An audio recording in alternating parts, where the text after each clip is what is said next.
Hello everyone, welcome to definite success Pathshala. मैं आपकी Hindi educator Rupali Verma. भाई आज हम शुरू कर रहे हैं कुछ नया सा। अब ये नया सा क्या है भाई? देखिए, जो हमारा क्वेश्चन पेपर आता है, क्लास 9th हो 10th हो, हम दोनों की ही बात कर रहे हैं। आप लोगों के पेपर जो हैं वो 4 सेक्शन में अब की बट के आ रहे हैं। ध्यान रखिएगा, कितने सेक्शंस में बट के आ रहे हैं? 4 सेक्शन में बट के आ रहे हैं। पहला जो सेक्शन या खंड जिसे हम बोलेंगे वो अपठित बोधगय है, जिसमें आपका गद्यांश और काव्यांश आएगा। ये मत समझिए कि कोर्स ए या बी, मैं दोनों ही कोर्सेज की बात कर रही हूँ, कोर्स ए बी और क्लास 9 10th, ठीक है। उसके बाद हमारा नेक्स्ट सेक्शन आता है हमारा व्याकरण, और थर्ड सेक्शन हमारा यानी कि खंड गा हमारा आता है आपका लिटरेचर।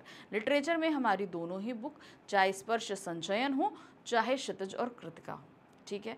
तो थर्ड चैप्टर लिटरेचर का। फोर्थ एक सेक्शन आता है जिसे हम कहते हैं लेखन कार्य। क्या बोलते हैं? लेखन।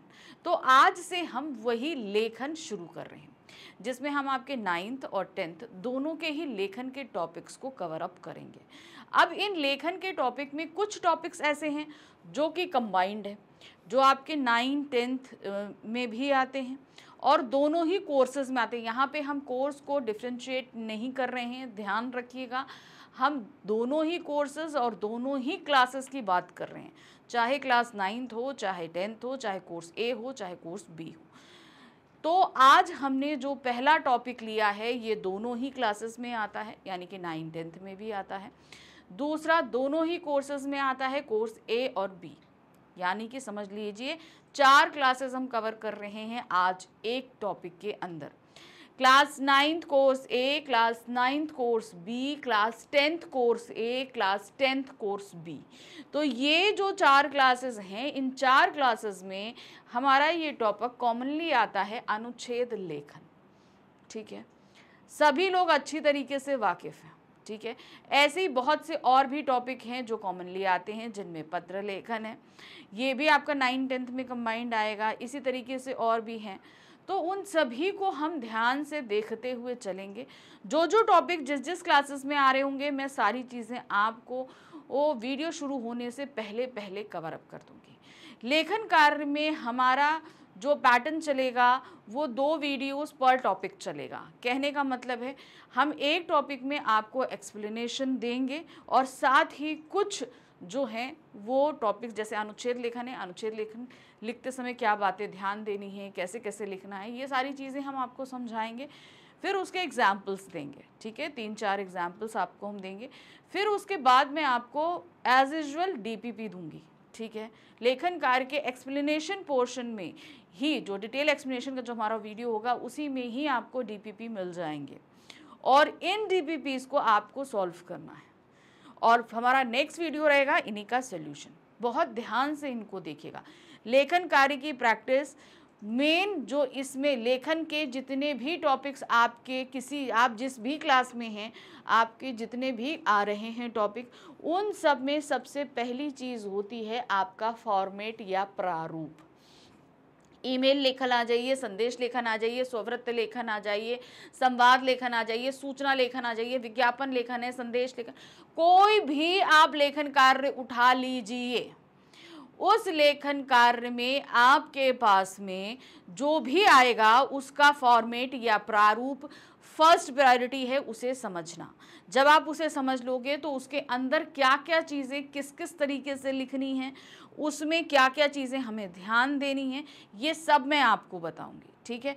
फिर ड्यूरिंग एग्ज़ाम आपके पास मैं एक ऐसा वीडियो लेकर आऊँगी जिसमें आप लेखन कार्य करते समय time management plus words management, क्योंकि ये सारी ही चीज़ें वर्ड मैनेजमेंट पे बहुत टिकी होती है। जैसे मान लीजिए 5 नंबर का अनुच्छेद लेखन या 6 नंबर का अनुच्छेद लेखन जो दिया, उसे आपको 100 to 120 वर्ड्स के अंदर लिखना है।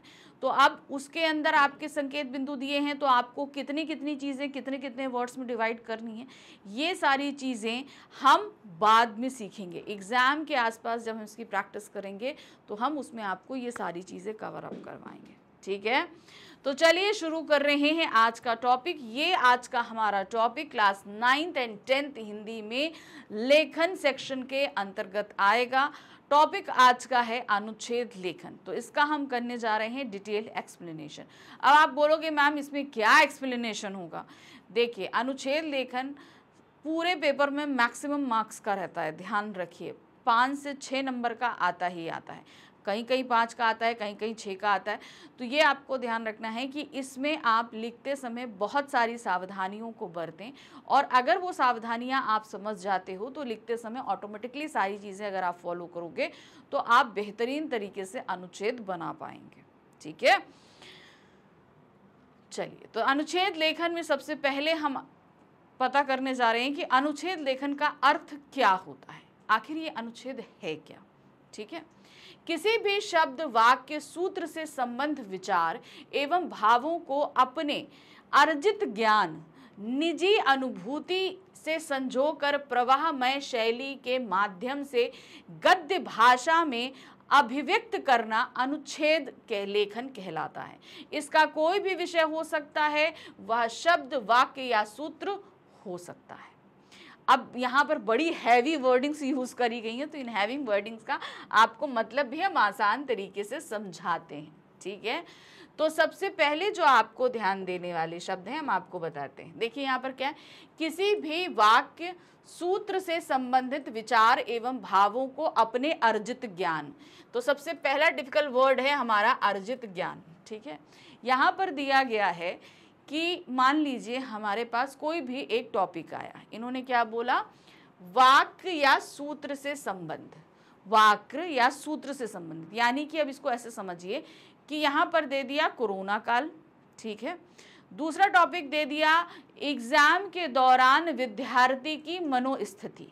तो अब यहाँ पर आप देख रहे हो कि एक सेंटेंस आया, सेंटेंस क्या आया, एग्जाम के दौरान विद्यार्थी की मनोस्थिति। कितना लंबा स्टेटमेंट है ना, तो ये पूरा एक वाक्य हुआ। अब ये वाक्य आपका अनुच्छेद लेखन का शीर्षक है।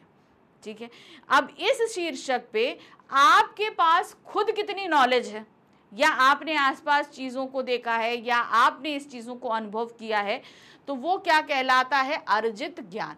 कभी कभी आपका शीर्षक वन वर्ड भी हो सकता है, और कभी कभी बड़े बड़े स्टेटमेंट्स होते हैं, या बड़े बड़ी सूक्तियां भी होती हैं। जैसे क्या है, काल करे सो आज कर, आज करे सो अब इस पे अनुच्छेद कर दो, है कि नहीं? तो यहाँ पर ये एक सेंटेंस हो सकता है, एक वर्ड हो सकता है, एक सूक्ति हो सकती है, कोई भी हो सकता है। किसी भी टॉपिक पे अनुच्छेद करने के लिए आपके पास में आ सकता है। सिंपल सी एक चीज़ है। अब जब ये आया है तो अब हम क्या करेंगे, हमारे पास इन सारी, भाई इतने तो हम अभी क्लास 10th में पहुंच चुके हैं, इतनी सारी चीज़ों को लेकर तो हमें बहुत सारा काम। अब मान लीजिए कोरोना काल पे अगर आपसे दिया जा रहा है, तो कोरोना काल को आपने फेस किया है, आपको पता है कि कोरोना काल में क्या क्या हुआ है। अगर आपको नहीं भी पता है तो आपने बहुत जगह पढ़ा है इस बारे में, तो आपने बहुत सारा ज्ञान तो अर्जित किया ना, आपने बहुत सारी चीज़ें सीखी ना। अब मान लीजिए एग्जाम के दौरान विद्यार्थी की मनोस्थिति, तो आप तो स्टूडेंट्स हो, और एग्जाम के दौरान आपकी मनोस्थिति क्या होती है, आप इससे अच्छी तरह वाकिफ हो। तो वही चीज़ है कि मतलब जिस भी टॉपिक पर हम अनुच्छेद लिखने जा रहे हैं उस पर हमारी बहुत सारी नॉलेज हमने गेन करी हुई है, तो वो कहलाता है अर्जित ज्ञान। फिर उन्होंने क्या बोला, निजी अनुभूति, यानी कि हमारा एक्सपीरियंस, हम अपने आप जो एक्सपीरियंस लेते हैं। अब जैसे ड्यूरिंग एग्जाम, ठीक है, मेंटल स्टेटस ऑफ स्टूडेंट्स, अगर हम ये बोलें एग्जाम्स के दौरान विद्यार्थी की मनोदशा पर अगर हम लिख रहे हैं, तो इसको तो आपने खुद अनुभव किया है, तो ये हमारा क्या हो गया, निजी अनुभूति। से संजोकर प्रवाहमय शैली। अब संजोकर प्रवाहमय शैली का तात्पर्य क्या होता है, अब ये सारी चीज़ें या तो हमने एक्सपीरियंस करी हैं, या हमने कहीं पढ़ी हैं, उसके बारे में नॉलेज ली है। इन सारी टॉपिक्स को हम क्या करते हैं, एक जो है फ्लुएंटली, यानी कि एक प्रवाह की तरह, प्रवाह का मतलब क्या होता है, जैसे नदी है, नदी एक फ्लो में बहती है ना, तो लिखते समय हम उसे फ्लो में, उसी फ्लो में, पता चला एक टॉपिक हमने खत्म किया उत्तर प्रदेश में और दूसरा हमने शुरू कर दिया जहां आंध्र प्रदेश में, हमें ये काम नहीं करना है। तो अगर हम उत्तर प्रदेश के बारे में लिख रहे हैं, तो उत्तर प्रदेश से अगर हमने एक पैरा खत्म किया है, तो उसके बाद हम सीधे मध्य प्रदेश से ले आएंगे, या हम बिहार चले जाएंगे, या हम दिल्ली चले, तो हम उसके पास में ही रहेंगे, उसके आसपास, यानी कि एक फ्लो के साथ लिखेंगे। के माध्यम से गद्य में अभिव्यक्ति करना। अब सबसे बड़ी चीज होती है गद्य में करना है, हमें कविता नहीं बनाना है। गद्य का मतलब जानते हो, गद्य का मतलब होता है पैराग्राफ, पैराग्राफ में उसे बनाकर लिखना है, यही हमारा कहलाता है अनुच्छेद लेखन। समझ में आया? तो आपको समझ में आया कि अनुच्छेद में जो भी टॉपिक्स दिए जाते हैं उसमें हमारी जो नॉलेज हमने गेन करी है या हमारा खुद का जो एक्सपीरियंस है उसे बहुत ही सरल तरीके से, आसान भाषा में और पैराग्राफ राइटिंग करनी होती है एक तरीके से। ठीक है, अनुच्छेद का मतलब ही होता है पैराग्राफ। ठीक है, इसका कोई भी विषय हो सकता है। अब अनुच्छेद लेखन के लिए विषय तो अपार है, आप जितना सोच लो उसके परे हैं। ठीक है, विषय हो सकता है, वह शब्द, वाक्य या सूत्र हो सकता है। अब वह क्या है? शब्द हो सकता है, यानी कि किसी एक शब्द में आपको दे देंगे। ठीक है, जैसे हमने बोल दिया दहेज प्रथा, एक शब्द में आया। दूसरा वाक्य हो सकता है, जैसे कि मैंने बताया कि कोरोना काल में पढ़ाई पर पढ़ने वाला प्रभाव, ये पूरा एक वाक्य हो गया, इस पर आप लिखिए। सूत्र, सूत्र मतलब क्या हो जाती हैं? आपकी सूक्तियां हो सकती हैं, जैसे हमने क्या बताया, काल करे सो आज कर, आज करे सो अब, पल में प्रलय होएगा, बहुरे करेगा कब। तो ये पूरी एक सूक्ति हो गई, इस सूक्ति पर अनुच्छेद लिखिए। तो इस तरीके से ये टॉपिक कहीं से भी आ सकते हैं। तो अनुच्छेद का अर्थ आपको समझ में आ गया कि बेसिकली क्या होता है। ठीक है, अब आगे बढ़ते हैं अनुच्छेद के प्रकार। अब अनुच्छेद लिखने पे आते हैं तो हम ये देखते हैं कि अनुच्छेद बहुत तरीके के होते हैं, लेकिन इन टॉपिक्स को कुछ पर्टिकुलर के अंदर हमने डिवाइड किया है। कैसे है देखिए, अनुच्छेद लेखन के मुख्य रूप से 4 भागों में बांटा गया है। पहला भाग है विचार प्रधान अनुच्छेद, जहां पर कोई ऐसा टॉपिक आता है जब हम उसके बारे में विचार करें, सोचें और उसे एक्सप्लेन करें। ठीक है, पहली चीज हमें क्या होता है, उसको हम विचार अपने खुद जिसमें हमें थॉटफुल, जो क्या कहते हैं, थॉटफुल जो आपके चीजें होती हैं उनको हम विचार प्रधान कहते हैं। दूसरा आता है वर्णन प्रधान। मान लीजिए आपके पास आ गया एक टॉपिक, आज गया, आप ले लो ताजमहल या लाल किला, तो आप बेसिकली क्या है, आपको उस एक मॉन्यूमेंट के ऊपर पूरा का पूरा क्या लिखना है, अनुच्छेद लिखना है, तो वो वर्णन करना है।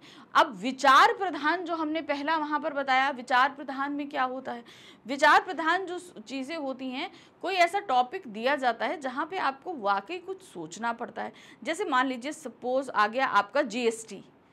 जीएसटी आप लोग सभी लोग जानते हैं, आजकल हम लोग हर एक चीज पे जीएसटी देते हैं। अब ये जीएसटी क्या होता है, ये सारी चीजें करना। फिर आते हैं भाव प्रधान, जहां पर भावना प्रधान हो, और एक होता है कल्पना आधारित, जो इमेजिनेशन पर होता है। भाव प्रधान यानी कि हमारी भावनाओं पर आधारित होता है। मान लीजिए कि ये चीज बोल दिया कि केदारनाथ का जल प्रलय, इस पे अनुच्छेद लिखिए, तो यहाँ पर तो भावनाएं उमड़ पड़ती है ना कि कितना जनहानि, धनहानि हुई थी, तो यहाँ पर भाव आ जाता है। ठीक है, तो इस तरीके की ये 4 चीजों पर इसको डिवाइड किया गया है। चलिए आगे बढ़ते हैं, अनुच्छेद की प्रमुख विशेषताएं। अब हम अनुच्छेद लिखने पर तो आ जाते हैं, लेकिन इसमें क्या विशेषताएं हम डालें कि ये अनुच्छेद अपने आप में बहुत अच्छा हो जाए, कि पढ़ने वाले पर असर छोड़े। तो चलिए देखिए क्या है अनुच्छेद की प्रमुख विशेषताएं। अनुच्छेद लेखन भी एक कला है।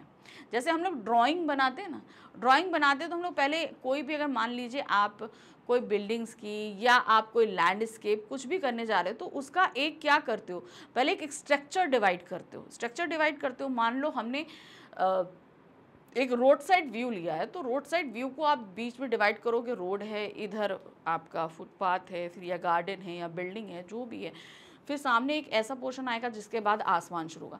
तो इसमें आप क्या करोगे, आप हर एक चीज़ को डिवाइड कर रहे हो, करते हो ना डिवाइड, कि ये रोड का एरिया है, ये फुटपाथ का है, ये गार्डन एरिया है, यहाँ पर बिल्डिंग रहेगी। तो इसका एक हम रफली स्ट्रक्चर खींचते हैं। तो ये एक कला होती है, क्योंकि हमने उस चीज़ को अपने माइंड में रखकर वो सारे काम किए हैं। उसी तरीके से अनुच्छेद भी इसी तरीके की एक कला होती है। इसमें निबंधों की भांति विषय को विस्तृत रूप में नहीं लिखा जाता, अपितु किसी भी विषय के निचोड़ का वर्णन संक्षेप में करना पड़ता है। देखिए आप लोग अभी तक अगर हम 8th तक की बात करें तो 8th तक में आप लोगों ने निबंध लिखा, लेकिन 9th से वो कॉन्सेप्ट को थोड़ा कंप्रेस कर दिया गया। कंप्रेस करना मीन्स यानी कि टॉपिक्स तो कुछ हद तक निबंध जैसे ही रहेंगे, ठीक है, कुछ हद तक निबंध जैसे ही रहेंगे, लेकिन इसके अंदर जो चीज़ें आप लिख रहे हैं उन्हें बहुत ही कंप्रेस कर दिया जाता है, यानी कि बहुत ही छोटा करके आपको निबंध में, जहां हम उसे पूरी तरीके से विस्तृत करते हैं, क्योंकि निबंध हम लोगों के लिए जब लिखने के लिए आते हैं तो 200 250 वर्ड्स के आते थे, लेकिन अनुच्छेद लेखन आपका 100 to 120 वर्ड्स के अंदर आता है। तो यहाँ पर हर टॉपिक को हम, जो भी आपसे चीज़ आप अगर लिख रहे हो तो उसका हम विस्तृत में वर्णन नहीं कर सकते, पहली चीज़ तो ध्यान रखो। तो इसको हमेशा हमें क्या करना पड़ता है, छोटा करके लिखना पड़ता है। निबंध में किसी भी विषय के पक्ष विपक्ष में विचार किया जाता है, उसे अनेक उदाहरणों, सूक्तियों और घटनाओं द्वारा स्पष्ट किया जाता है तथा अंत में निष्कर्ष भी निकाला जा सकता है, परंतु अनुच्छेद में इतनी गुंजाइश नहीं होती। अब निबंध में बोलोगे आप इतनी गुंजाइश क्यों होती है, क्योंकि उसमें हमारे पास रिस्ट्रिक्शन होता है 250 वर्ड्स तक का। तो 250 वर्ड्स का मतलब आपकी, अगर हम एग्जामिनेशन कॉपी लें तो कम से कम नहीं तो वो 2 से 3 पेजेस भर जाएंगे, लेकिन अनुच्छेद लेखन की जो रिस्ट्रिक्शन होती है वो 1.5 पेजेस से मैक्सिमम, आप 1 पेज या 1.5, इससे ज़्यादा आप बढ़ नहीं सकते। आप सभी के हैंड राइटिंग पे डिपेंड करता है। तो यहाँ पर हमारे पास किसी भी विषय का पक्ष विपक्ष में लिखना या हम उसके बारे में पूरा किसी घटना के थ्रू, किसी उदाहरण के थ्रू हम व्यक्त करें, इतना हमारे पास में स्पेस नहीं होता। इतनी लिमिटेशन हमको इन अनुच्छेद में हमको लिमिट्स के अंदर बांध दिया जाता है, और वो लिमिट होती है हमारी वर्ड लिमिट, ठीक है। इसीलिए कभी कभी अनुच्छेद लेखन में महत्वपूर्ण बिंदु या तो छूट जाते हैं या फिर वे क्रम में नहीं आ पाते। अनुच्छेद लेखन की प्रमुख विशेषताएं इस प्रकार है। तो अनुच्छेद लेखन में अक्सर ये होता है क्योंकि हमारे पास वर्ड्स कम हैं और हमारे पास विचार बहुत सारे होते हैं, बहुत सारी चीज़ें होती हैं, लेकिन अब बात ये आती है कि अगर हमारे पास इतने सारे विचार हैं तो उन्हें हम कम शब्दों में लिखें कैसे। तो ये एक बहुत बड़ा चैलेंज होता है। मान लीजिए अगर आपसे पूछा जाए कि T20 पर अगर आप लिखो, तो मैं मैक्सिमम जानती हूँ कि जितने बच्चे ये वीडियो देख रहे हैं उनमें से 99% बच्चे जो हैं वो T20 पर आराम से निबंध लिख सकते हैं, है ना। तो T20 पर लिख सकते हैं, लेकिन आपके पास इतनी ज़्यादा नॉलेज है इस बारे में कि उसे आप 120 वर्ड्स के अंदर बांध नहीं सकते। बांध सकते हो? नहीं बांध सकते। तो उस कंडीशन में आप क्या करोगे? उस कंडीशन में अपने थॉट्स को, आपको अगर मान लीजिए आपके पास 4 चीज़ें T20 की नॉलेज है, 4 पॉइंट्स की नॉलेज है, तो उसे आपको 1 पॉइंट्स के अंदर लेके आना पड़ेगा। ये एक बहुत बड़ा चैलेंज होता है, ठीक है। हमारे इतने सारे विचारों को हम कह लो 4, हमारे पास अगर 50 विचार है तो 50 विचार में से 4 विचारों को हम एक लाइन के अंदर बांधें तो ये बहुत मुश्किल हो जाता है। लेकिन यही करना ही अनुच्छेद लेखन कहलाता है। आप बोलते हो ना अनुच्छेद लिखना बहुत आसान है, अनुच्छेद मोस्टली आप लोग ओवर द लिमिट चले जाते हो, मतलब आपको जो वर्ड लिमिट दी जाती है आप उसके ऊपर चले जाते हो, तो उसको आपको ध्यान रखना है। चलिए अब इनकी विशेषताएं देखिए। अनुच्छेद किसी एक भाव या विचार या तथ्य को एक बार एक ही स्थान पर व्यक्त करता है। कोई भी, हमने कहा ना कि हमारे पास बहुत सारे विचार होते हैं, बहुत सारे तथ्य होते हैं, लेकिन इन्हें हमें कम शब्दों में यानी एक ही जगह पर व्यक्त करना पड़ता है। अब इसमें सबसे बड़ी एक लिमिटेशन और डाल दी जाती है, और वो लिमिटेशन होती है हमारे पास में क्या, वो लिमिटेशन होती है संकेत बिंदु। अगर वो संकेत बिंदु दे दिए तब तो हमारे दिमाग को और रिस्ट्रिक्ट किया जाता है। अभी आप देखोगे इसमें अनुच्छेद के वाक्य समूह में उद्देश्य की एकता यानी कि यूनिटी रहती है। अप्रासंगिक बातों को नहीं रखा जाता है, अधिक महत्वपूर्ण बातों को ही अनुच्छेद में रखा जाता है। यानी कि आपको जितनी चीज़ें पूछी जा रही हैं उनको ही लिखो। हम लोग अक्सर लिखते समय हमारे दिमाग में बहुत विचार आते हैं और हम इधर उधर की घूमते घामते सब कुछ लिख देते हैं, लेकिन अनुच्छेद लेखन में इन सारी चीज़ों से आपको बचना चाहिए। जो चीज़ें जितनी ज़रूरत है उतनी ही आपको मेंशन करनी है। अनुच्छेद के सभी वाक्य एक दूसरे से गठित और संबंध होते हैं। वाक्य छोटे तथा एक दूसरे से जुड़े होते हैं। दूसरी विशेषता, सबसे बड़ी बात यह है कि जब आप एक वाक्य खत्म करने जा रहे हो या एक थॉट को खत्म करने जा रहे हो तो दूसरे थॉट को आप उसी अंतिम वाक्य से शुरू भी कर दोगे। अब ये सारी चीज़ें हम आपको बताएंगे लिखते समय, ठीक है। जैसे मान लीजिए आपने बोला कि भाई कोरोना काल में जो है हम लोगों को बहुत सारी परेशानियों का सामना करना पड़ा, जिसमें सबसे बड़ी परेशानी थी शिक्षा का सुचारू रूप से ना चल पाना। ठीक है, ये आपने थॉट खत्म किया। अब इसी के बाद आप शिक्षा में आने वाली परेशानी, एकदम से लॉकडाउन लग जाने की वजह से स्कूल कॉलेजेस बंद हो गए, जिसकी वजह से हम सभी की पढ़ाई अपनी जगह ठप हो गई। लेकिन तकनीकी की मदद से हमने अपनी पढ़ाई को शुरू किया। स्कूल कॉलेजेस जो है वो ऑनलाइन आके, यानी कि इंटरनेट के माध्यम से हमने अपनी पढ़ाई शुरू करी। तो जब हमने एक थॉट एंड किया तो उसी की थॉट के साथ हमने दूसरा थॉट को स्टार्टिंग दे दी। ये चीज आपको ध्यान, यानी एक वाक्य के साथ दूसरे विचार को हम बांधते हुए तब हम शुरू करते हैं। अनुच्छेद एक स्वतंत्र और पूर्ण रचना है जिसका कोई भी वाक्य अनावश्यक नहीं होता। मतलब जिस वाक्य की जरूरत नहीं है उसे हमें उस अनुच्छेद में लिखना ही नहीं है, क्योंकि एक्स्ट्रा लिखने का कोई सेंस नहीं है। उच्च कोटि के अनुच्छेद लेखन में विचारों को इस क्रम में रखा जाता है कि उनका आरंभ, मध्य और अंत आसानी से व्यक्त हो जाए और किसी को भी समझने में कोई परेशानी नहीं आए। जैसे हम लोग किसी चीज़ के बारे में लिखते हैं तो वो कहाँ से आरंभ हुई, कहाँ वो मध्य में आई, फिर उसका कहाँ अंत हुआ। जैसे हम अभी कोरोना काल के बारे में बात कर रहे थे, अगर उसके बारे में हम लिखें, हमसे अनुच्छेद लिखा जाए तो ये कब शुरू हुआ? मार्च 2020 में शुरू हुआ। अब मार्च 2020 में जो कोरोना शुरू हुआ, जब लॉकडाउन लगा, वैसे तो स्टार्टिंग फेब में हो गई थी, लेकिन फिर लॉकडाउन लगा ना। तो अब लॉकडाउन से हमारा जो शुरू हुआ, जो लॉकडाउन लगा उसके बीच सारी चीज़ें हम लिखेंगे। फिर उसके बाद लॉकडाउन खुला, फिर लगा, उसके बाद सेकेंड वेव आई। फिर सेकेंड वेव में तो बहुत ही ज़्यादा ड्रास्टिक थे, बहुत सारे लोगों की मौत हुई। फिर उसके बाद जब तक थर्ड वेव आई तब तक हमारे यहाँ वैक्सीनेशन हो चुके थे, जिसकी वजह से इतना प्रभाव नहीं पड़ा। तो एक स्टार्टिंग से लेकर मिडिल पॉइंट आते आते तक, अंत आते तक, फिर उसके बाद तो कोरोना हमारे बीच एक सर्दी जुकाम की तरह रह गया है। हम सभी लोग काफ़ी हद तक, भाई इंडियन पॉपुलेशन जो है उसमें हम बोलेंगे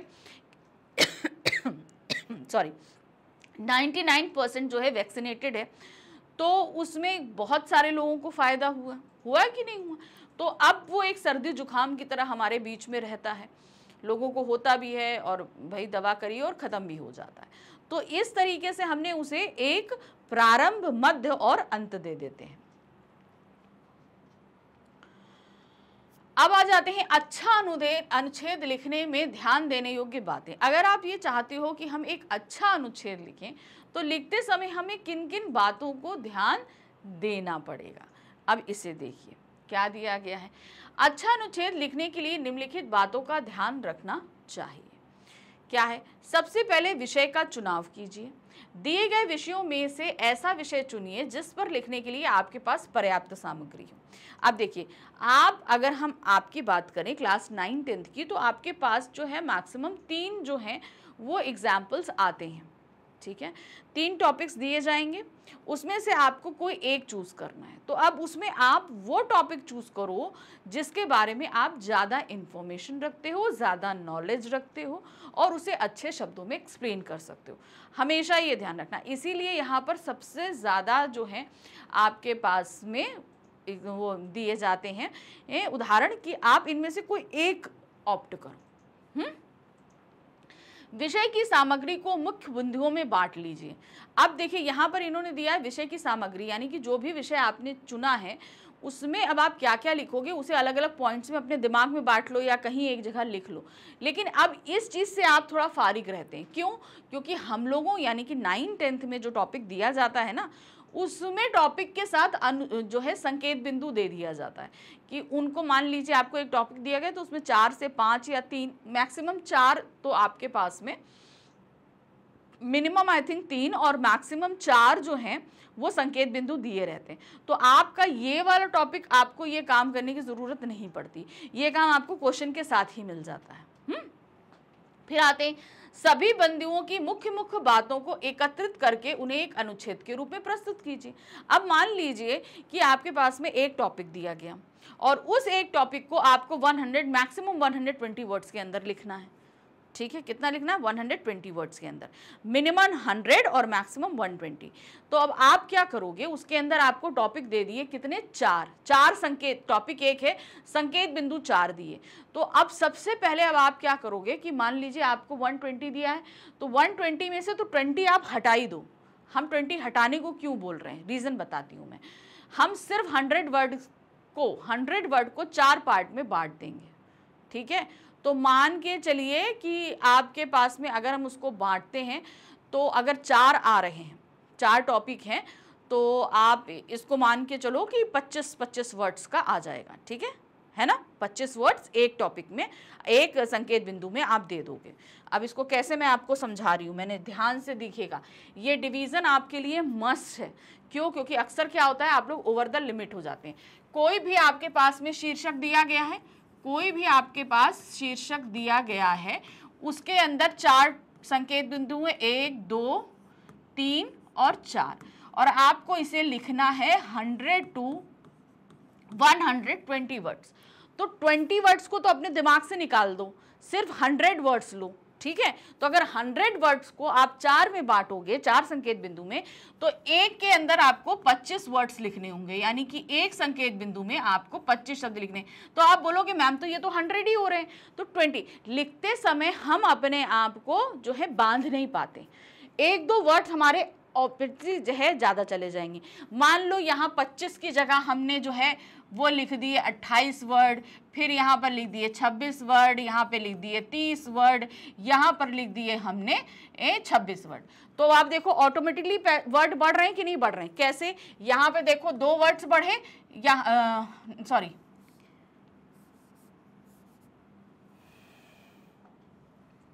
यहाँ पर आपके पास में भाई ये क्यों नहीं रब हो रहा है, चलो यहाँ पर मैं ऐसे बता देती हूँ। जैसे यहाँ पर आया तो ये 28 वर्ड का था, तो यहाँ पर 3 वर्ड्स बढ़ गए, 26 था तो यहाँ 2 बढ़ गए, 25 था तो यहाँ 5 बढ़ गए, 25 था यहाँ 1 बढ़ गया, ठीक है, यहाँ पर 1 बढ़ा। तो आपका कितना हुआ, 5, 6, 7, 7, 3, 10 वर्ड ऑटोमेटिकली बढ़ गए। 100 का कितना हो गया, 120 वर्ड्स। तो ये ज़्यादा भी तो बढ़ सकते हैं ना। तो इसलिए हम 20 वर्ड्स को आपसे अलग रखने के लिए बोल रहे हैं कि उसको आप भूल जाओ। 100 वर्ड्स को आप इस तरीके से संकेत बिंदु में बांध लो। तो बांधने से आपको सबसे बड़ा फायदा ये होगा कि आप हर एक संकेत बिंदु के साथ पूरा जस्टिफिकेशन कर पाएंगे, अच्छे से उसे लिख पाएंगे, ठीक है। अब इन्होंने क्या यही चीज बताई थी इन्होंने कि सभी बिंदुओं का मुख्य बातें एकत्रित कर उन्हें एक अनुच्छेद में प्रस्तुत कीजिए। तो अब जहां पर हमारे पास वर्ड लिमिट होती है वहां पर हमें सारी बातों को बहुत ही अच्छे से बांधना पड़ता है, ठीक है। विषय के अनावश्यक विस्तार या पक्ष विपक्ष के विवेचन से बचने का प्रयास करना चाहिए। आप उस टॉपिक्स में क्या सोचते हैं, हम उस पक्ष में हैं या कौन उसके विपक्ष में है, इसको आपको नहीं लिखना। फालतू की कोई जो चीज़ पूछी गई है पॉइंट टू पॉइंट वो सारी बात लिख दो। फालतू में ज़्यादा चीज़ों को लिखने से हमें बचना चाहिए, क्योंकि अनुच्छेद को हमें ज़्यादा विस्तार नहीं देना होता। ये विस्तार का काम हम निबंध में करते हैं, उसमें नहीं करते। अनुच्छेद की भाषा सरल और सुगम होनी चाहिए। भाषा ध्यान रखना, पहली चीज़ तो आम बोलचाल की भाषा में नहीं लिखना। हम लोग जो भाषा बोलने के लिए इस्तेमाल करते हैं हिंदी, वो भाषा में आपको अनुच्छेद नहीं लिखना, लेकिन भाषा आपकी पत्राचार की होनी चाहिए, जो भी आसान होनी चाहिए। अब आप बोलोगे कि पत्राचार की माध्यम की भाषा कैसी, जैसा कि हमने बोला कि अब हम बोलें कि हमें किसी चीज़ की ज़रूरत है, हमें मान लीजिए कोरोना काल में हमें पढ़ाई की सख्त ज़रूरत थी, मगर हम उससे जो है काफ़ी हद तक उसे कर नहीं पा रहे थे। तो अब इसको आप क्या बोलोगे, कोरोना काल में पढ़ाई की आवश्यकता होते हुए भी हम जो है तकनीकी के माध्यम से इस पढ़ाई को पूर्ण करने में सक्षम रहे। क्या हुआ इसमें, आपने देखा हमने वर्ड्स को बहुत अच्छे से चुना। हमने नहीं, हमें ज़रूरत थी इसलिए हमारे पास तकनीक आई और तब हमने इस पढ़ाई को इंटरनेट के माध्यम से शुरू किया। अरे ये तो हमारी लोकल लैंग्वेज हो गई ना, मतलब जो हम साधारण बोल रहे हैं, लेकिन लिखते समय हमें शब्दों के चयन पर बहुत ज़्यादा ध्यान देना पड़ता है। फिर नेक्स्ट आते हैं, अनुच्छेद का प्रत्येक वाक्य अन्य वाक्यों से परस्पर इस प्रकार संबंध हो मानो एक विचार दूसरे विचार से गुधा है। जैसे मैंने आपको बताया था कि जब भी आप एक लाइन खत्म करोगे तो दूसरी लाइन का थॉट उस पहली लाइन के अंदर डाल दोगे। हमेशा जैसे कहते हैं जंजीर होती है ना, जंजीर जंजीर देखिए ना, एक कड़ी दूसरे के अंदर गुथी होती है। तो यहाँ पर भी आपको यही करना है। जब आप एक संकेत बिंदु से दूसरे संकेत बिंदु पर जंप करोगे, यानी कि एक पॉइंट से दूसरे पॉइंट पर जंप करोगे, तो एकदम उस कड़ी को तोड़ोगे नहीं। जब आप एंड कर रहे हो पहले थॉट को, तो दूसरे थॉट को वहीं से आखिरी लाइन में जोड़ दोगे और फिर उसके बाद नेक्स्ट लाइन से उस थॉट को पूर्ण तरीके से शुरू करोगे। अनुच्छेद में केवल प्रतिपाद्य विषय पर ही ध्यान केंद्रित होना चाहिए, यानी कि जिस विषय पर पूछा जा रहा है हमारा ध्यान सिर्फ उतने पर ही केंद्रित होना चाहिए। हो प्रारंभ या अंत में एक या दो पंक्ति की सूक्ति, उद्धरण या कविता दी जा सकती है। अच्छा ठीक है, हम अगर चाहें तो स्टार्टिंग में हम इसे किसी पंक्ति के साथ, किसी सूक्ति के साथ शुरू कर सकते हैं। ये डिपेंड करता है हमारे शीर्षक पे। कविता दी जा सकती, परंतु वह भी अनुच्छेद से भली भांति संबंधित, यानी कि जो भी आप सूक्ति दे रहे हो, जो भी पंक्ति दे रहे हो या कविता की जो लाइन दे रहे हो, वो हमेशा हमारे जो भी विषय है, हमको शीर्षक दिया गया है, उससे संबंधित ही होनी चाहिए। अनावश्यक तौर पर हमें नहीं डालनी चाहिए। वाक्य छोटे बनाएं, वाक्य ठीक बनाएं। बहुत लंबे लंबे वाक्य बनाने की जरूरत है, छोटे छोटे वाक्य बनाइए ताकि आप आसानी से सारी चीजें उसमें लिख भी सकेंगे और सामने वाला समझ भी सकेगा। शब्दों को सही तरीके से लिखने का ध्यान रखें। ये बहुत जरिए वाक्य बनाते समय क्या शब्द कहाँ पर रखना है इसका ध्यान रखना चाहिए, नहीं तो पता चला शब्द इधर से उधर किया और वाक्य का पूरा अर्थ का अनर्थ हो जाता है। परीक्षा में अनुच्छेद का प्रश्न संबंधित विषय पर सहायता के लिए कुछ शब्द दे कर अथवा कर प्रश्न देकर उनके उत्तरों की सहायता में पूछा जा सकता है। अनुच्छेद लिखते समय उन शब्दों का प्रयोग अवश्य करना चाहिए। ये आपको बोल रहा है संकेत बिंदु की तरफ। क्या बोल रहा है? परीक्षा में अनुच्छेद का प्रश्न संबंधित विषय पर सहायता के लिए कुछ शब्द देकर, यानी कि आपको टॉपिक दे दिया, अब आपकी हेल्प के लिए वो कुछ संकेत बिंदु दे देता है कि आखिर इसके अंदर आपको क्या क्या लिखना है। कुछ शब्द दे देता है कि भाई ये आप देख लो, ये सारी चीजें आपको अंदर लिखनी है। कभी कभी कोई चित्र देखकर भी पैराग्राफ लिखने को कहा जा सकता है, ये भी सही है। मान लीजिए आपके पास शीर्षक दिया, संकेत बिंदु भी दिया और साथ में एक पिक्चर भी दे दी, या संकेत बिंदु नहीं दिया, पिक्चर दे दी, अब बोला कि भाई इस पर आप लिखो। कभी कभी ऐसा भी होता है। इस स्थिति में चित्र को ढंग से देखकर विषय का अनुमान लगाएं तथा पैराग्राफ लिखें। यदि साथ में कुछ संकेत या शब्द दिए हों तो उनका भी उपयोग कर सकते हैं। अब यहाँ पर इन्होंने एक चीज़ बड़ी अच्छी दी कि आपको शीर्षक नहीं दिया जाएगा। जैसे कि हम लोग अनुच्छेद का शीर्षक दिया जाता है, कभी कभी वो शीर्षक नहीं देते हैं। उन्होंने एक पिक्चर आपके सामने रख दी, एक फोटोग्राफ रख दी और जो है उसके नीचे संकेत बिंदु दे दिए। अब आप सबसे पहले पिक्चर को देखो और समझो क्या शीर्षक है, उसको समझेंगे, फिर उसके बाद नीचे जो संकेत बिंदु दिए हैं उन्हीं से संबंधित हमें पूरा अनुच्छेद लिखना होता है। अनुच्छेद लेखन में उदाहरण अथवा चित्रण के लिए कोई स्थान नहीं होता है। समझ में आया? ये चीज़ ध्यान देनी है कि बहुत सारी जो चीज़ें होती हैं, जैसे अनुच्छेद में उदाहरण है, चित्रण है, उसके लिए आपको कोई भी एग्जाम्पल देने की ज़रूरत नहीं होती। किसी तरह का कोई एग्जाम्पल अगर आप देंगे तो आप उसको बहुत ज़्यादा एनलार्ज कर दोगे। आवश्यकता पड़ने पर उसकी ओर संकेत देने का प्रयास करिए। अगर आपको ज़रूरत लगता है तो आप एक छोटा सा उदाहरण दे सकते हो, ज़्यादा नहीं। अनुच्छेद में व्यर्थ की बातें ना लिखें। व्यर्थ बातें अनुच्छेद को खोखला बना देती हैं। अगर देखो व्यर्थ की जो चीज़ें ज़रूरत नहीं, अगर आप उनको लिखते हो तो क्या होगा? अगर आप उन्हें अननेसेसरी लिखने की कोशिश करोगे तो सबसे बड़ा नुकसान ये होगा, आपका समय बर्बाद होगा, आप वर्ड लिमिट के ऊपर चले जाओगे और अनुच्छेद अपने टॉपिक से भटक जाएगा। ये तीन चीज़ें होंगी। तो अनुच्छेद में जितनी चीज़ें ज़रूरत है सिर्फ उतनी ही लिखनी होती है। अनुच्छेद के सभी वाक्य एक दूसरे से संबंध होने चाहिए, ये चीज़ अभी आपको बताई है मैंने। अनुच्छेद की प्रथम एवं अंतिम पंक्ति अर्थपूर्ण एवं आकर्षण होनी चाहिए। जब आप पहला कुछ लाइंस लिखोगे वो चीज़ें जब कहते हैं ना, किसी चीज़ की शुरुआत अगर आकर्षक हो तो व्यक्ति बंधा रहता है, वही चीज़ होती है।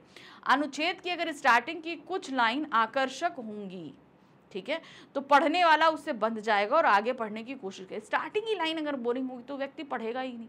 और अंतिम लाइन क्या होती है, अनुच्छेद की अंतिम कुछ लाइनें, हम 2 से 3 लाइनें बोल सकते हैं, मैक्सिमम 3 लाइनें, मिनिमम 2 लाइन्स जो हैं, उनमें हम अपने निष्कर्ष पर पहुंचते हैं। जो भी टॉपिक होता है उसमें हम अपने विचारों को देते हैं, तो हमेशा वो लाइन जो हैं वो बहुत ही इंटरेस्टिंग होनी चाहिए। अनुच्छेद लेखन में भाषा की शुद्धता तथा शब्दों के चयन पर विशेष रूप से ध्यान देना अपेक्षित है। मुहावरों तथा लोकोक्ति का प्रयोग भावाभिव्यक्ति को प्रभावशाली बनाता है। तो जो भी आप शब्द का चयन कर रहे हो, देखना वो शब्द उस जगह सेट बैठ रहा है कि नहीं बैठ रहा है, पहली चीज ये। दूसरा चीज उन्होंने बोला शुद्धता, एकदम सही तरीके से लिखना चाहिए, ठीक है। आप अक्सर हिंदी लिखते समय आप लोग बहुत गलत शब्दों का इस्तेमाल कर देते हो, जिससे अर्थ का अनर्थ हो जाता है, तो वो शुद्धता पर ध्यान देना है। फिर आते हैं, आप मुहावरे और लोकोक्तियों का प्रयोग भी कर सकते हैं, जिससे आप अपने भावों को बहुत अच्छे से व्यक्त कर सकते हैं। अनुच्छेद लेखन में छात्र को यह ध्यान रखना चाहिए कि वे अपनी विषय को उतने ही शब्दों में बांधने का प्रयत्न करें जितना शब्द प्रश्न पत्र में कहे गए हैं। ये मोइन है कि मतलब अनुच्छेद में जितने शब्द पूछे गए हैं उतने ही शब्द आपको लिखने हैं, ये ध्यान रखें। तभी मैंने आपको यहाँ बांधने के लिए बोला कि अगर 120 शब्दों का आपको अनुच्छेद लिखने कहा गया है तो हर टॉपिक को आप 25-25 शब्दों में, यानी कि 100 वर्ड्स लेकर चलो। लिखते समय 2-3 वर्ड्स तो ऑटोमेटिकली बढ़ ही जाएंगे। तो इस तरीके से जो भी प्रश्न पत्र में आपको शब्द लिमिट दी गई है उसी शब्द लिमिट के अंदर आपको काम करना है। चलिए, तो यहाँ पर अनुच्छेद लिखते समय आपको क्या क्या सावधानियां रखनी है, क्या क्या चीज़ें हैं, ये तो हमने बता दी। लेकिन अब क्या, चलिए, जैसे मैंने बोला था स्टार्टिंग में ही कि जो हमारा डिटेल एक्सप्लेनेशन का पोर्शन रहेगा उसमें मैं आपको क्या देने वाली हूँ, कुछ अनुच्छेद के टॉपिक्स क्या हम प्रैक्टिस भी कराएंगे। तो यहाँ पर मैं 5 टॉपिक्स लेकर आई हूँ, उनको देखिए ध्यान से। आप यहाँ पर देखिए, यहाँ मैं आपको पढ़कर सारी चीज़ें समझाते हुए चल रही हूँ, तो आपको ध्यान देना है। अब जैसे यहाँ पर आया, पहला हमारा अनुच्छेद का टॉपिक है राष्ट्र के प्रति विद्यार्थियों का कर्तव्य। ये हमारा क्या है, शीर्षक होता है। अब इस पूरा जो एग्जाम्पल दिया जा रहा है, क्या चीज़ आपके एग्जाम में आएगी और क्या चीज़ आपको लिखनी है। जैसे यहाँ देखो, ये शीर्षक आपको एग्जाम में दिया रहेगा, ये संकेत बिंदु आपको एग्जाम में दिए रहेंगे, इतना आपके क्वेश्चन पेपर में ऑलरेडी आएगा। अब आप लिखना यहाँ से शुरू करोगे। कहाँ से, यहाँ से शुरू करोगे। जैसे टॉपिक है राष्ट्र के प्रति विद्यार्थियों का कर्तव्य, यानी कि आप स्टूडेंट्स, आप सभी की क्या रिस्पॉन्सिबिलिटी है अपनी कंट्री के तरफ में। अब इस पे आपके तुरंत दिमाग के घोड़े दौड़ने लगेंगे कि हम क्या लिखें। सब नहीं दौड़ाने हैं घोड़े, सिर्फ यहाँ दौड़ाने हैं इन 5 संकेत बिंदु पे। साथ में ये भी दिया है, क्या दिया है, सुरक्षित राष्ट्र की कामना पहला, विद्यार्थी का कर्तव्य दूसरा, कर्तव्य निष्ठता तीसरा, संकटों में सहायक आपका चौथा, 5वां है राष्ट्र प्रेमी विद्यार्थी। आपको जो भी लिखना है वो सिर्फ इतना ही लिखना है, ज़्यादा कुछ नहीं लिखना। तो आप स्टार्टिंग कहाँ से करोगे, सुरक्षित राष्ट्र की कामना से, ठीक है, यहाँ से हम शुरू करेंगे। तो देखिए क्या है, राष्ट्र सभी राष्ट्रवासियों को जन्म, अन्न, धन, धान्य, आवास तथा सुरक्षा प्रदान करता है। इसलिए प्रत्येक राष्ट्रवासी का कर्तव्य बनता है कि वह राष्ट्र हित का ध्यान रखे। राष्ट्र सुरक्षित होगा तो उसके निवासी भी सुरक्षित होंगे। विद्यार्थी का कार्य विद्या अध्ययन करना है, ठीक है। अब देखिए यहाँ पर मैं आपको दिखाती हूँ, पहला जो टॉपिक था, ये जो पहला हमारा टॉपिक है सुरक्षित राष्ट्र की कामना, तो ये हमारा यहाँ से लेकर यहाँ तक पूरा है, ठीक है। ये जो हमारा पहला पॉइंट था ये यहाँ से लेकर पूरा यहाँ तक था। लेकिन आपने ध्यान दिया, दूसरा जो पॉइंट था वो हमने यहाँ से शुरू कर दिया। देखिए, विद्यार्थी का कार्य विद्या अध्ययन करना है, ठीक है। विद्यार्थी का काम क्या है, विद्या अध्ययन करना। मैंने इसी के साथ इसको पिरो दिया। यहाँ से हमारा सेकंड जो पॉइंट था वो शुरू, उन्होंने बोला था ना प्रवाह महता हो, प्रवाह इसी से बनता है। ये नहीं कि आप एकदम से तोड़ दो उसको, ये आपको नहीं करना है। फिर आइए, उसे शिक्षा के साथ साथ ऐसी विद्या भी ग्रहण करनी चाहिए जिससे राष्ट्रीय भावनाओं का विकास हो। तो यहाँ पर क्या चल रहा है, विद्यार्थी का कर्तव्य। विद्यार्थी का कर्तव्य क्या है कि जो उसकी एजुकेशन है वो तो करे ही करे, लेकिन अपने देश को आगे बढ़ाने के लिए काम भी करे। ठीक है, विद्यालयों में एनएसएस, एनसीसी और स्काउट आदि संस्थाएं इन भावनाओं को योगदान देने के लिए बनी है। ठीक है, तो ये हमारा विद्यार्थियों का कर्तव्य क्या चल रहा है। फिर आते, छात्रों को इनमें बढ़ चढ़कर भाग लेना चाहिए। विद्यार्थी को एक कर्तव्यनिष्ठ नागरिक की भांति व्यवहार करना चाहिए। अब देखिए, यहां से हमारा तीसरा पॉइंट शुरू हो गया। अब क्या था, कर्तव्यनिष्ठता। ये देखिए, कर्तव्यनिष्ठता था, सॉरी, कर्तव्यनिष्ठा। फिर उसके बाद चौथा, संकटों में सहायक। ध्यान रखना है कहां से शुरू होगा, भांति व्यवहार करना चाहिए। जब देश पर किसी प्रकार का संकट हो तो उसे राष्ट्रवाणी में अपनी वाणी मिला देनी चाहिए। अब संकटों में सहायक टॉपिक था, वो आ गया। देखिए, राष्ट्र के सामने अनेक प्रकार के संकट आते हैं, कभी बाढ़, कभी सूखा, कभी युद्ध, कभी महामारी, तो कभी दुर्घटनाएं। विद्यार्थियों को प्रत्येक संकट में कमर कसे तैयार रहना चाहिए। ये अभी हमारा चौथा टॉपिक, चौथा जो संकेत बिंदु है वो चल रहा है। फिर आते हैं, किसी भी देश की क्रांति में नवयुवकों का महत्वपूर्ण योगदान होता है। जो छात्र पढ़ते समय राष्ट्र विकास का स्वप्न अपनी आंखों में भर लेता है, वह जिस भी क्षेत्र में जाएगा वही राष्ट्र हित का काम करेगा। अब पांचवा टॉपिक क्या था, राष्ट्र प्रेमी विद्यार्थी। अब ये कहां पर आया, देखिए यहां से, किसी भी देश की क्रांति में, तो ये हो गया हमारा कहां, पांचवा। तो देखा ना, हमने क्या बोला था कि जितने भी पॉइंट्स हैं उनको बराबर इक्वली डिवाइड करो। अब अगर आपके पास 5 टॉपिक हैं तो आपके पास कितने हो जाएंगे, एक संकेत बिंदु के लिए आपको 20 वर्ड्स लिखने पड़ेंगे। ज्यादा नहीं लिखना है, हमें विस्तार देना ही नहीं है। एक टॉपिक के लिए 20 वर्ड्स लिया, कितना, 20 वर्ड्स मतलब 2 लाइन, मैक्सिमम 2 लाइन्स या 2.5 लाइन्स। इससे ज्यादा आपको लिखना ही नहीं है किसी एक संकेत बिंदु के ऊपर, तो ज्यादा सोचने की भी जरूरत नहीं है। चलिए, अब इसी तरीके से देखिए, दूसरा क्या है, हमारी वन संपदा। हमारी वन संपदा, ये हमारी वन संपदा क्या है, हमारे जंगल है, ये सारी हमारी वन संपदा है, जो पेड़ पौधे, इन सभी को। अब इनके अंदर आपको लिखना क्या है, वन प्रकृति की को देन। ठीक है, वन प्रकृति को देन, वनों से हमारी दूरी। फिर है, वन पर्यावरण को संतुलित करते हैं, वर्तमान युग का वनों पर प्रभाव। तो अब यहाँ पर जो ये दूसरा टॉपिक हमको दिया गया, इसे कितने पार्ट में, अब अपने दिमाग में आप 120 वर्ड्स बिठा के रखो। तो अगर 4 संकेत बिंदु दिए गए तो आप एक संकेत बिंदु के लिए कितने वर्ड्स लिखोगे, 25 वर्ड्स लिखोगे, इससे ज़्यादा आपको नहीं पढ़ने। तो 25 वर्ड्स आप लोगे, यानी कि 3 लाइन, फटाफट लिखना शुरू करो। तो सबसे पहला टॉपिक है वन प्रकृति को देन।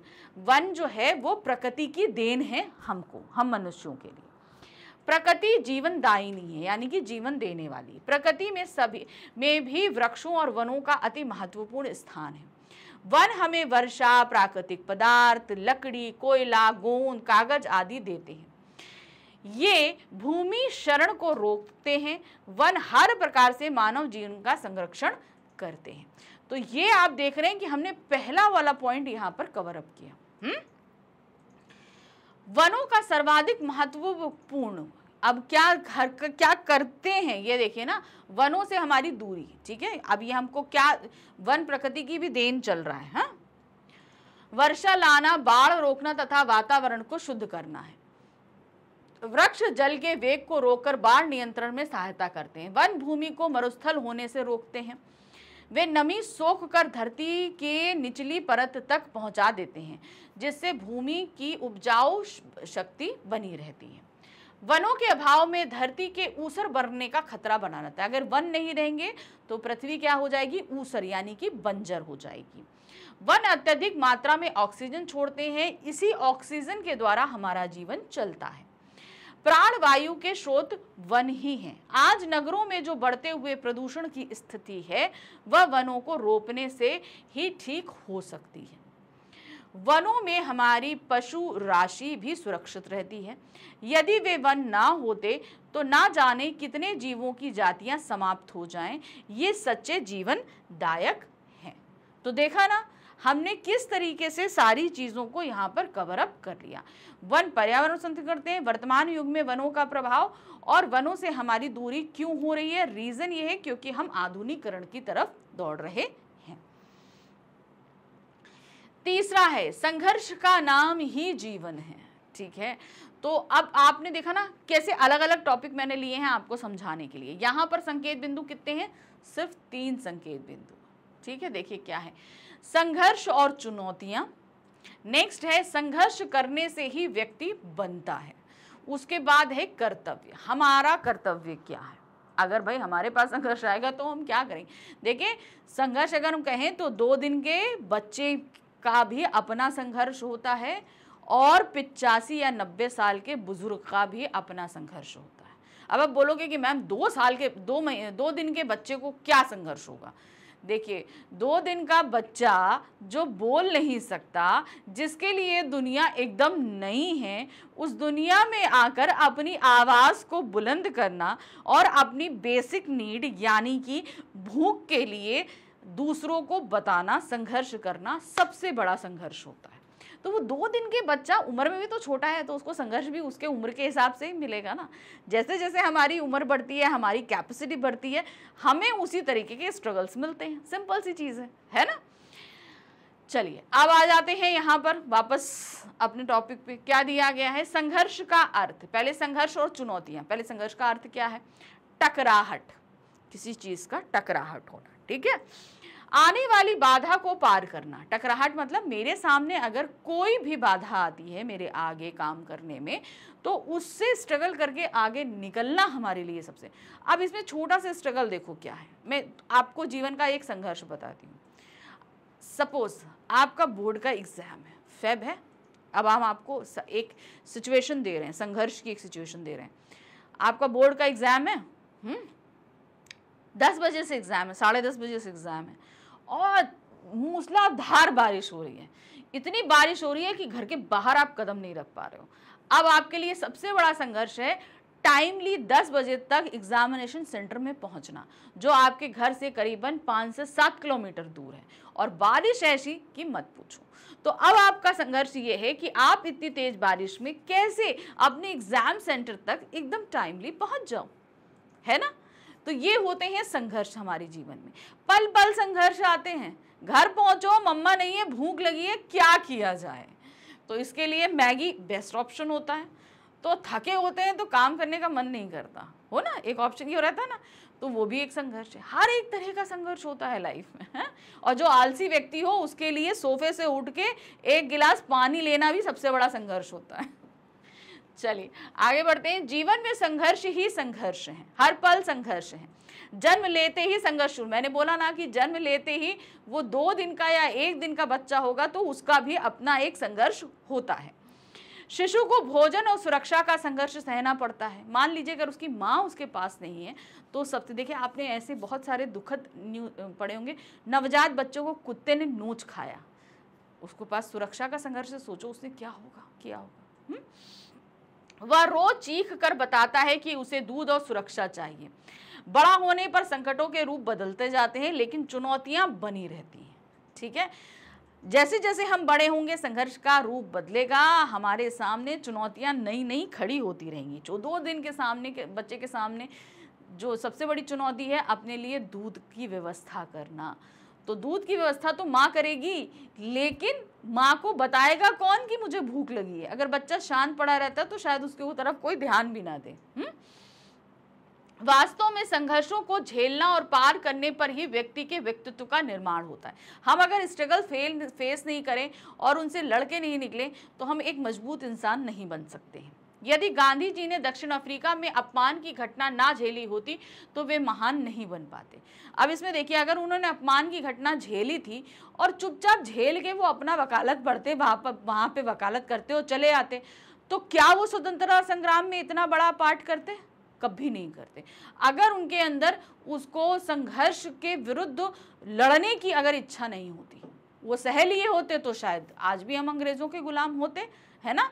तो वही चीज यहां पर बताई गई है। यदि सुभाष या सावरकर संघर्षों की चक्की में ना पिसे होते तो इतने महान ना होते। अब सुभाष जी और सावरकर जी उन्होंने कितना संघर्ष किया, इसके अपने प्राणों की आहुति तक दे डाली देश के लिए, है ना। तो अगर उन्होंने नहीं दिया होता तो क्या आज हम आजाद होते? ना होते। सुभाष ने देश से बाहर जाकर भी अंग्रेजों को बाहर खदेड़ने का दुस्साहस किया। सुभाष चंद्र बोस ने एक पूरी सेना तैयार कर ली थी अब देश के बाहर जाके। सावरकर ने काले पानी की सजा पाकर भी गोरे शासन को चुनौती दी थी।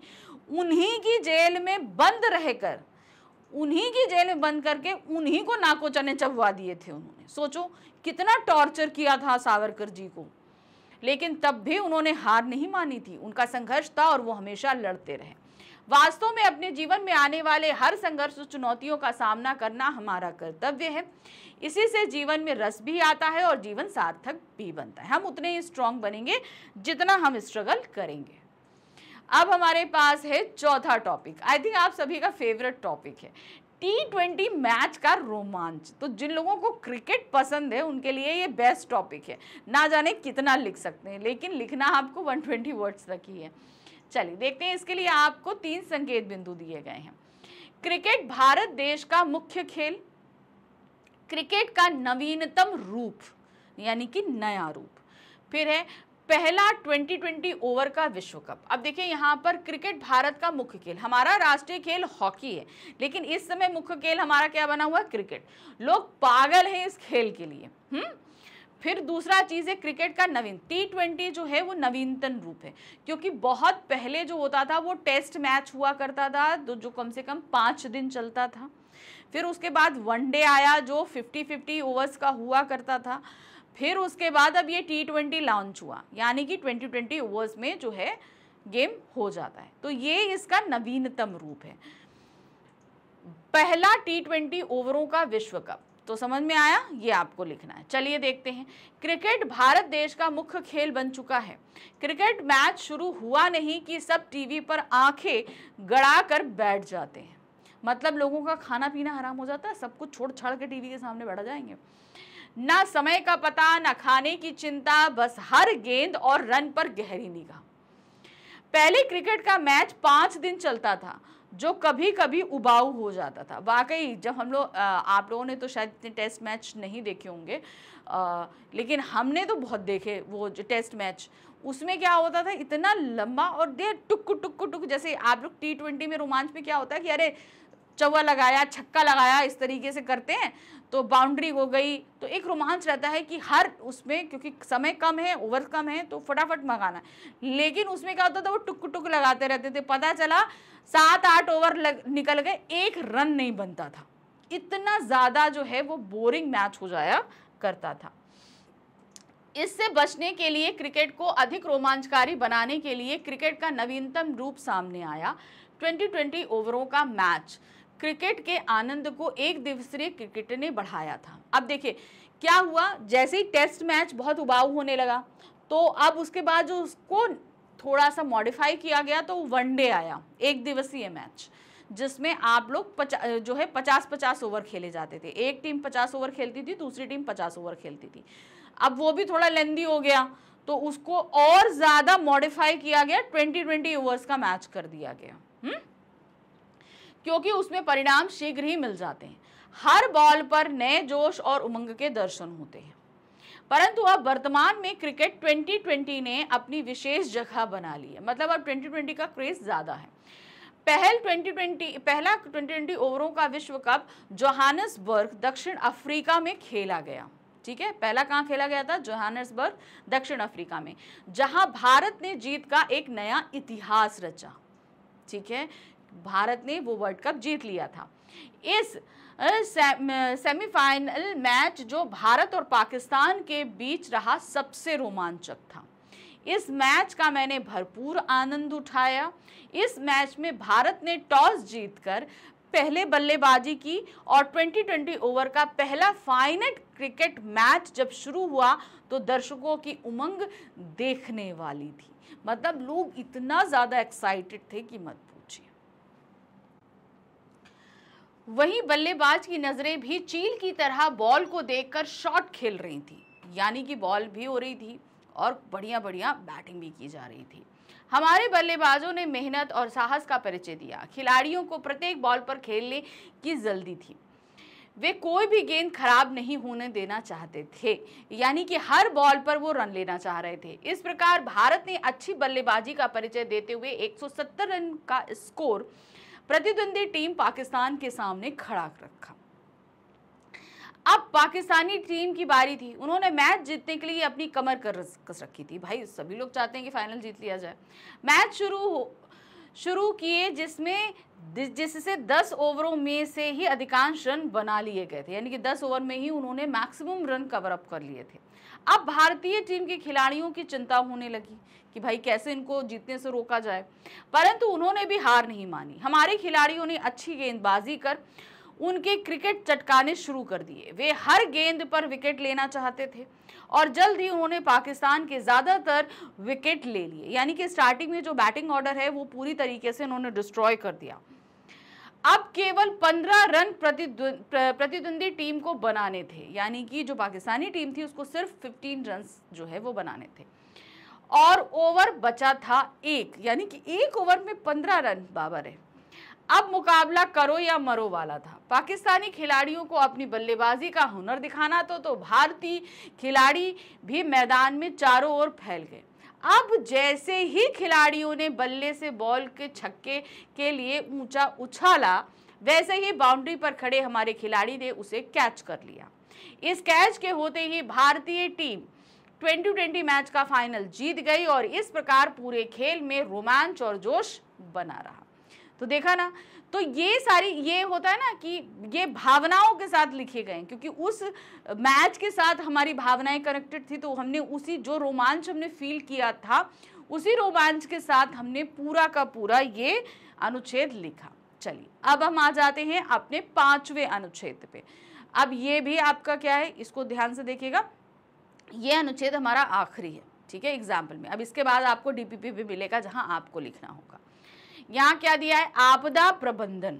आपदा प्रबंधन यानी कि जो क्या कहते हैं, डिजास्टर मैनेजमेंट जिसको हम लोग बोलते हैं ना, आपदा प्रबंधन यानी कि डिजास्टर मैनेजमेंट।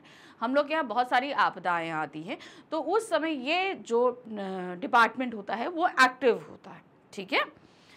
चलिए देखिए क्या है, इसके संकेत बिंदु 5 दिए गए हैं। प्राकृतिक आपदाएं, दोषी कौन, सरकार की जिम्मेदारी, नागरिकों के कर्तव्य और उपाय। तो आपदा प्रबंधन पे आपको लिखना है। जब हम हजारों लाखों लोगों को बेघर होते देखते हैं, घायल होते और मरते देखते हैं, तो ये प्रश्न हमारे सामने आ खड़ा होता है कि इनके लिए आखिर कौन जिम्मेदार है।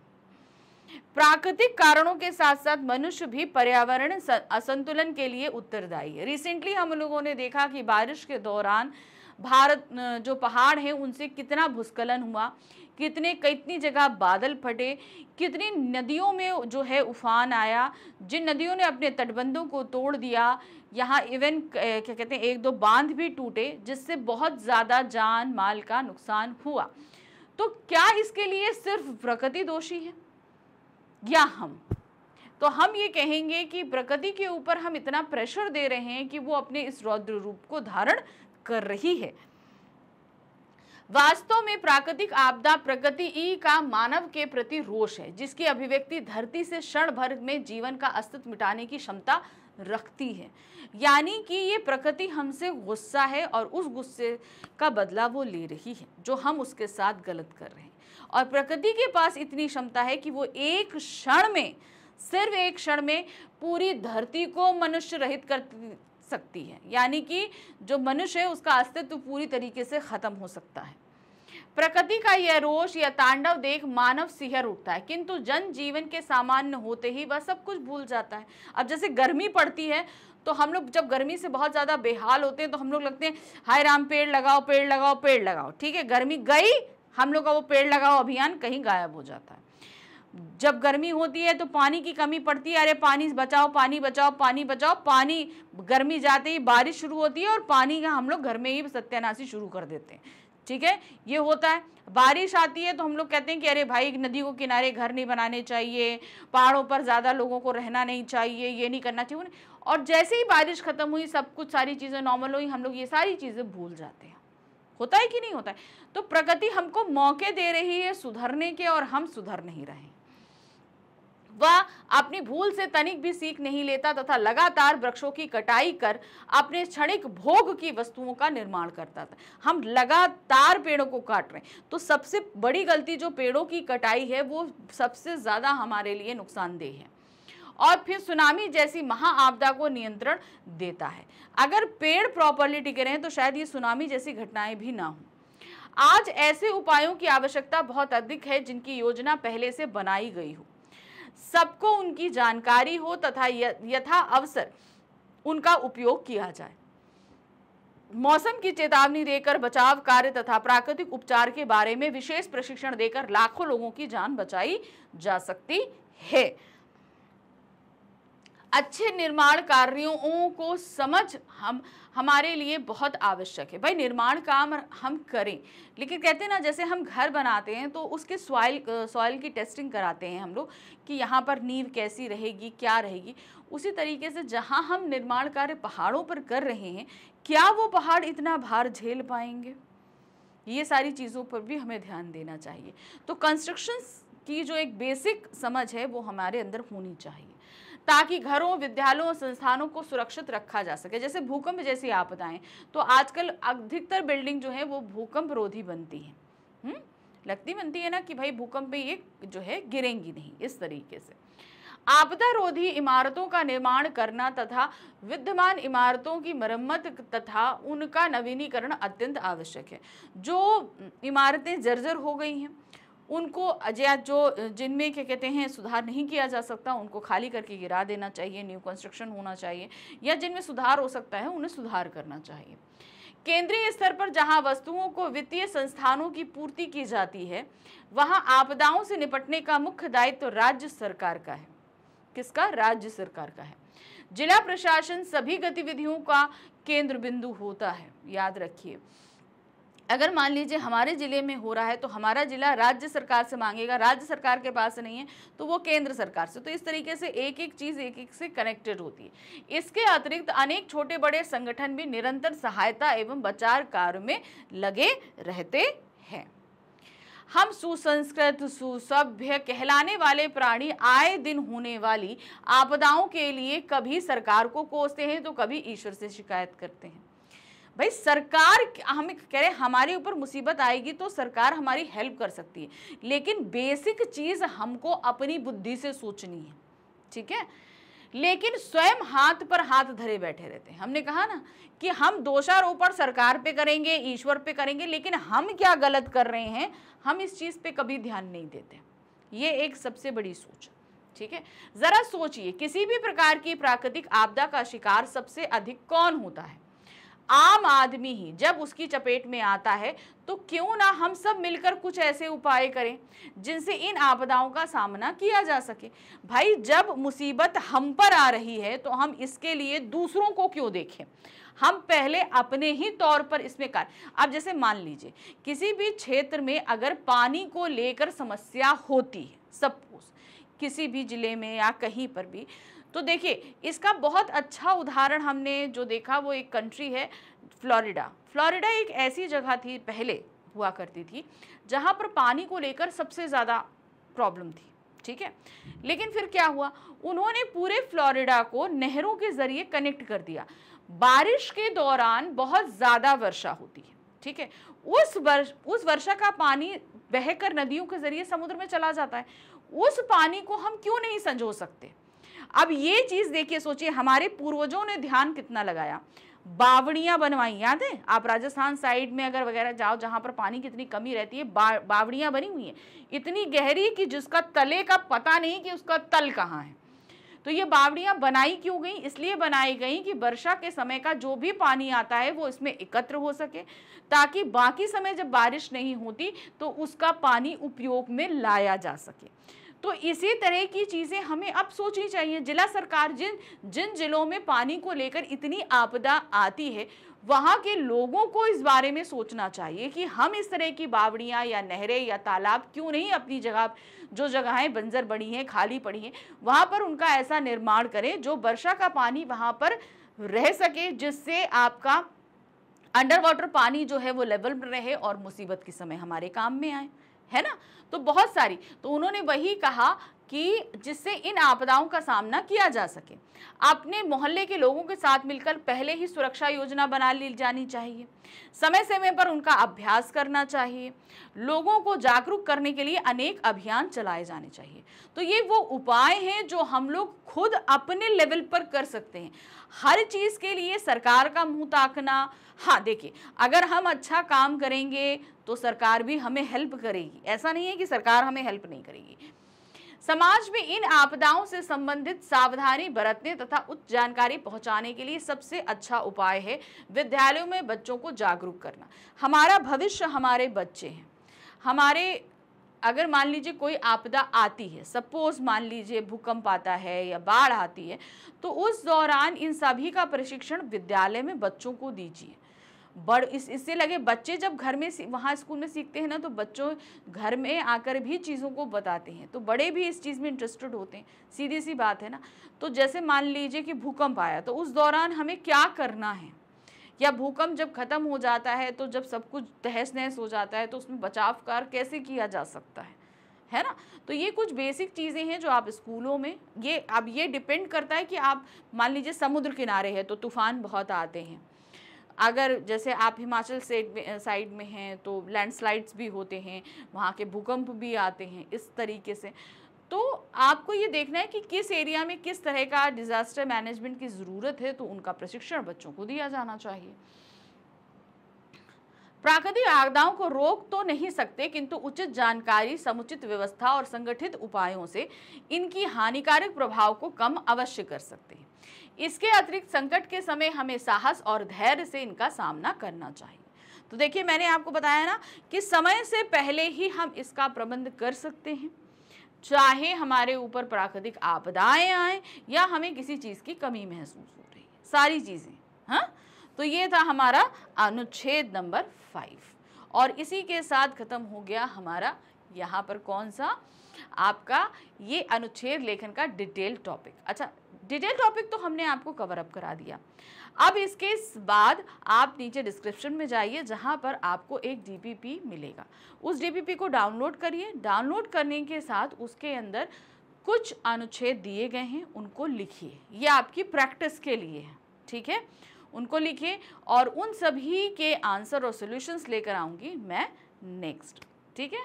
Thank you for watching, bye bye.